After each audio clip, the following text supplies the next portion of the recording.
Well, it's time now for a look at what's making the headlines in the newspapers here in France this Friday in our French press review. And Florence Vimino joins me for that. Hello, Florence. Hi, Lorna. Now, Dominique Strauss-Kahn did, of course, make the French papers, but what's really making the front pages so far is actually Germany and that vote yesterday in the German parliament. Absolutely. It's getting a warm welcome here in France. We're going to start by looking at Les Echos, the business paper that says that Germany makes a decisive move in the battle for the euro. And so French people are saying that this is a good news that the German lawmakers decided to shore up the European financial stability facility, and they point out that this is though lawmakers are patting themselves on the back, it's a different story for taxpayers. Les Echos points out that according to a German poll, only 19% of people supported this bill, and according to another poll, only 18% of German people are ready to personally contribute to a Greek bailout. Now, according to Les Echos, this is proof of a widening gap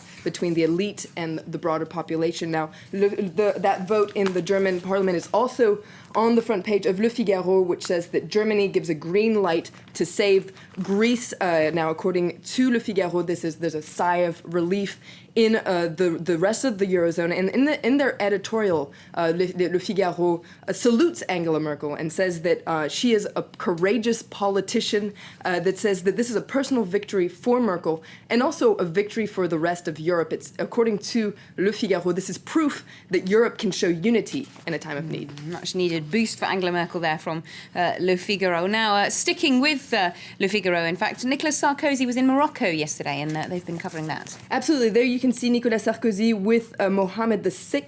He was there to launch work on a high-speed rail network in Morocco. Now, it's a 350-kilometer project that's going to link Tangiers to Casablanca in the south via Rabat. Now, Le Monde takes a look at this high-speed rail network, which is going to be based on France's TGV, and it says that it looks at how France is basically what's France's position in the wider Arab world after the Arab Spring. And according to Le Monde, France is saying that they support the streets when people are calling for freedom, and yet France is hailing the Moroccan model. And according to the Élysée, the protest movement in Morocco has pretty much died down. So that basically can explain why France, is supporting Morocco. But Le Monde points out that this high-speed rail network is also drawing a lot of criticism for its cost, but also because it means a heavier French presence in Morocco.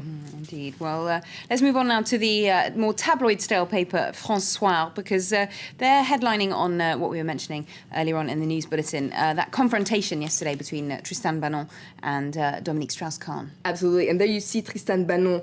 She gave an interview to TF1 TV yesterday, and there's a photo from that interview. DSK n'a pas osé me regarder. DSK, Dominique Strauss-Kahn, didn't dare look at me. Now, Le Figaro also comes back on the 2.5-hour confrontation. Both of them stuck to their versions. We've been following it in the news broadcast this morning. Tristan Banon saying Dominique Strauss-Kahn tried to rape her.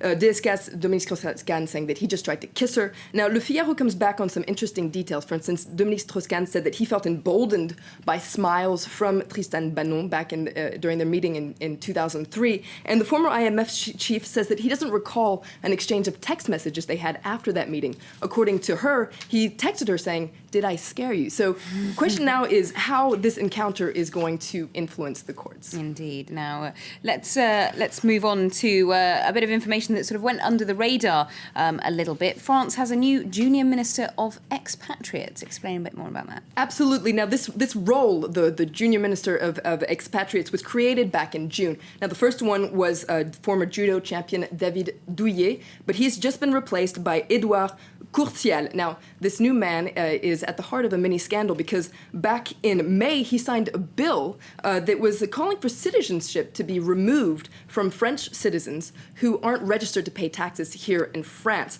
Now, so that would concern people such as French rocker Johnny Hallyday. Now, this has sparked somewhat of a scandal, and the senator that represents French citizens abroad has asked for him to apologize. Okay, we'll have to see how that all ends up. Thank you very much indeed, Florence, for that roundup of all today's French newspapers. That's just about it for the press review.